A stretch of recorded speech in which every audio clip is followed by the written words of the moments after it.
I think maybe one of the first steps would be to learn what it feels like when you think about something that makes you really happy or passionate or joyful. How do you feel in your body? If you think, for me, always puppies, I just think, how do I feel in my body? Oh, that's the truth. Yeah. Love is always the truth in my body. Yeah. And when somebody does something that makes me feel like this, I have a reaction in the opposite way, sort of just a shutting down. These companies, do you know what I'm finding with coaches, the coaching industry? Gosh, there are so many coaches saying do this and do that and do this and do that. Use Facebook ads, don't use Facebook ads. Use a webinar, don't use a webinar. Do this, do that. And I'm just like, and now I think this is great for the intuition conversation, because I'm learning. I need to kind of navigate this business what feels good to me and not what we're told to do. Yes. As coaches. You know what I mean? That's so smart. It's we're not cookie cutters. No. I've tried a lot of different things, and I've paid a lot of different coaches. Yes. Entirely male coaches, just different than female coaches, or the people you see that have their banner photograph in front of a, very expensive Ferrari or something, and all that appeals maybe to some people. But there's being a woman for me, and there's also being empathic, like we are. And so that's going to probably ask us to come into our own energy field or our own box versus try to fit somebody else's box. Because I think life wants us to increase our intuition or to use it. So you've got to be able to tap into it first, and then to use it to find our own answers. And you can get so many different coaches telling you what to do, and I've done a lot of it. A lot of it didn't work.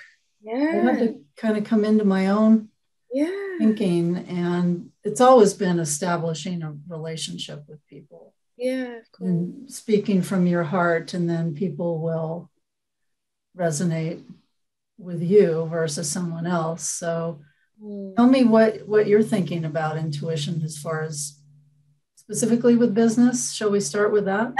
Yeah, we can definitely start with business. I want to say my intuition has played a huge part in my business life, because my first business I started at 21. It was an idea which I got from an intuition. It was an intuitive thing, and it was a feeling which was like, I have to get this product made. And at the time, I didn't know how I was going to do it. I didn't have the resources. I'm talking about inventing a product which had never been made before. Wow. So I'm like this. I was 21, had this idea, and I said to my family, I want to do this. I didn't have the money. I didn't have the warehouse. I didn't know a thing about business at 21, or manufacturing, or importing from another country, or product design, or managing finances, or loans, business. None of that. Had no idea. But it was this innate, deep knowing that I have to do this. And that is what led me to get that product manufactured, created, imported, sold, and launched with wholesalers in the UK, just from that intuitive, I don't know how I'm going to do this, but I need to do it. So intuition, and I also read that intuition is linked to being an empath. And I'm a very empathetic person. And that has definitely helped me in my business life, and especially with this coaching business. I have leaned more into my intuition, but I've also had phases where I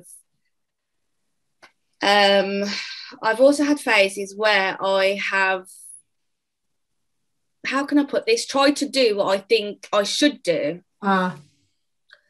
Because that's what people are doing in our industry.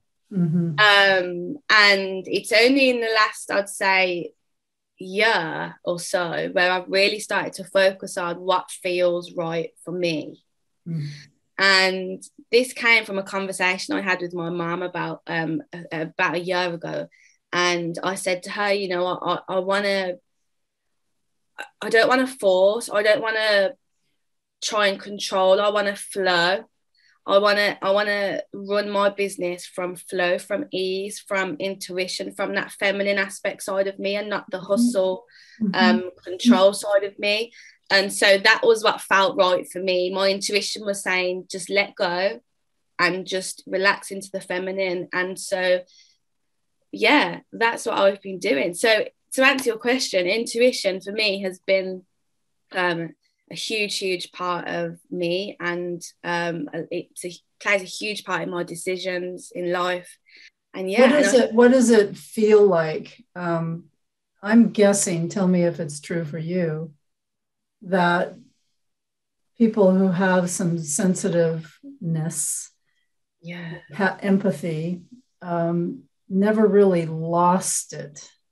I think we're all born with it, but some of us get it beaten out of us because it's not the way you do things, and or it can be seen as a weakness, especially if a man is empathic. Sometimes anyway, they can be told it's weak to be able to feel things.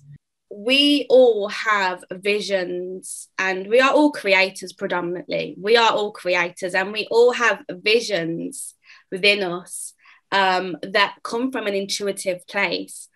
And whether you're spiritual or not, whatever your spiritual religious beliefs are, we all have, it's a privilege really to be able to have that part of us and to access it and to lean into it. And I think that, I believe that if more people were able to do this, we would have more soul-led businesses, and we would be contributing to others, our community, to the world, from a different place. Oh, yes. And so I think intuition in business is paramount, and just as paramount for men and women, I think. You know, I think maybe women are able to access it more and to lean in, and they feel comfortable with that knowing and to lead with that knowing more than men maybe. And I think that maybe because women are more in tune with our bodies, maybe, and men, I don't think they're really conditioned to be able to lean into their feelings and emotions. And that's actually an interesting conversation. I would actually love to talk to men about intuition actually, and see I might start the conversation with my brothers, because we always have very deep conversations. I also think that conscious men are very intuitive.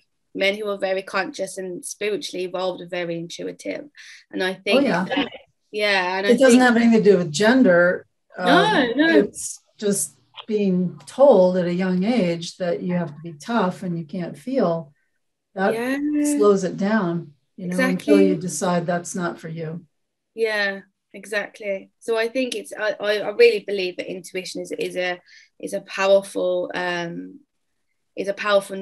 And I actually read something as well. It said that researchers can't find intuition in the brain. So when you're feeling about something, so when you have this intuitive feeling about something, it's hard to know where that's come from. It's hard to really to analyze where that kind of knowing's come from. And so I can only assume that it's from source, God, creator, higher intelligence.